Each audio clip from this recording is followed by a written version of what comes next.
Welcome back. Well, today I am joined by Dr. Samantha Kubaska, who is here on behalf of MemorialCare Breast Centers. Well, doctor, thank you so much for joining us today. Thank you so much for having me. You're welcome. Now, breast cancer is, top of our tongues these days, and there's a lot going on with it. And, with COVID-19, I think people were a little afraid to come in, and we'll address that in our conversation. But before that, what age? I know it's changed since the last a year, maybe 2 years now. We're now looking at it at an earlier age of when we should be doing breast exams and when you should be checked with a mammogram.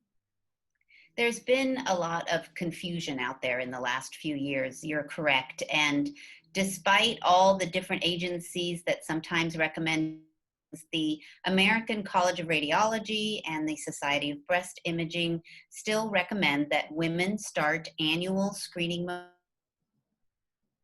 There was some discussion for a while of perhaps delaying that start to age 50, but the truth is that 1 out of every 6 breast cancers that we find are in women ages 40 to 49.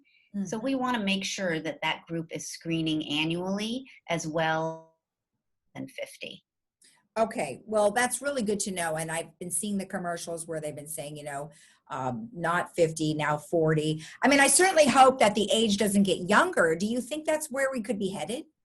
I don't. I think the age has been set for decades now, and that seems to be the key age to is a subgroup of people that may start screening earlier if they have that warrants that. Okay. All right, great. Now, in regards to technology, there is 2D and 3D. Can you please explain the difference? Sure. I liken it to book. If you look at that book on total, we can see all of the breast tissue all together, and it's a very good mammogram to do a 2D mammogram. Many breast cancers. However, we've developed 3D technology.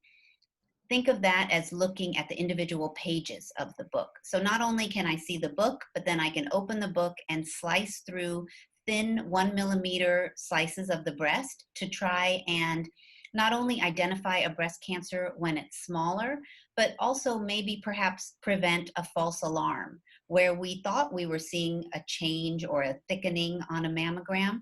But when we look through the pages, normal tissue superimposed upon itself. So it really has revolutionized our ability to maybe bring back less patients for false alarms and to help us find breast cancer earlier. So is it just exclusive now 3D, or are we still doing 2D? We do both, and 2D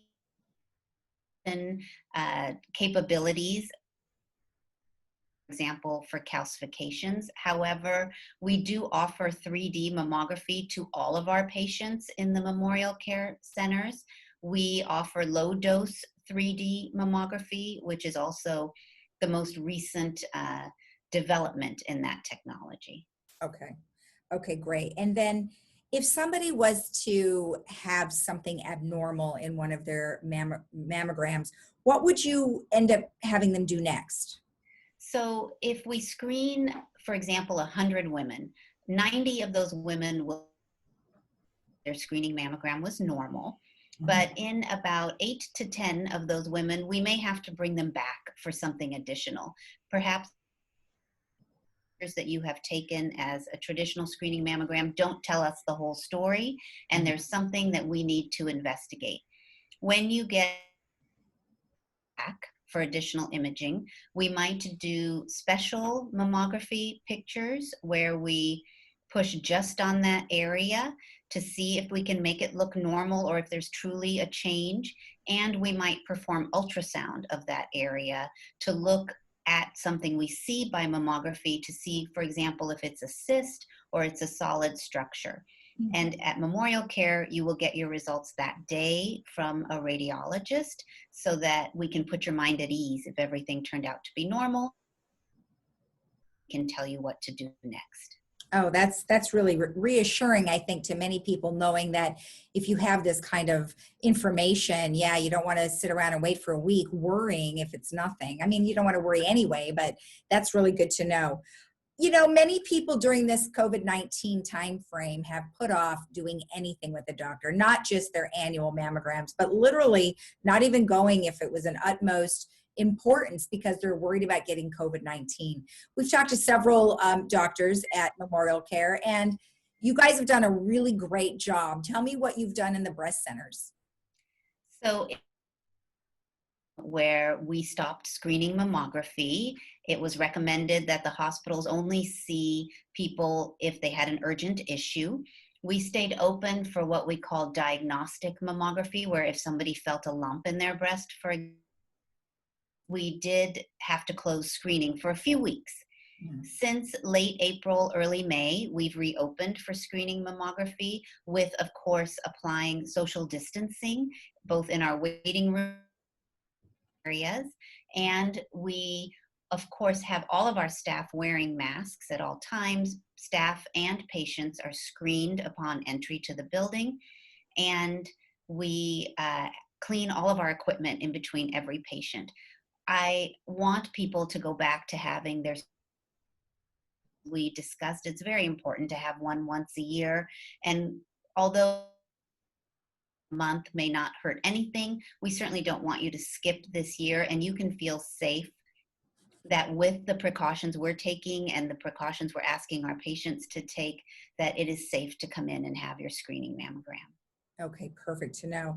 So other than the fact that you get your radiology results in one day, what else would you say MemorialCare breast centers do that might be different than others? So one wonderful thing about our centers is that all of our radiologists that read your mammogram and perform the studies are all dedicated, fellowship trained breast radiologists. So we offer a higher level of expertise than perhaps a general radiology center. And that can mean less likely for additional imaging. It can also mean a more precision in reading your mammogram, and certainly a great deal of experience should you need a biopsy or an MRI or something else done. In addition, we operate as a treatment team. So we have breast surgeons, oncologists, plastic surgeons, geneticists, all in our center, that if a patient is diagnosed with a breast cancer, we can jump into action and ensure that everything they need is right here in the center for you. We also have what we call patient navigators. These are a small group of women who are trained to help patients through this process. So once you're diagnosed, our patient navigation team would be with us when we give you the results that came back abnormal, and then help you make all of the appointments, answer all questions, be available to you throughout the entire process, rather than just saying, here, we have this bad news, and please go find your own help. We can make sure that help in-house. Okay, well, that is perfect. And thank you so much for all of that information. I really appreciate it. So thank you for being with us. Thank you. All right. And we'll be right back after this.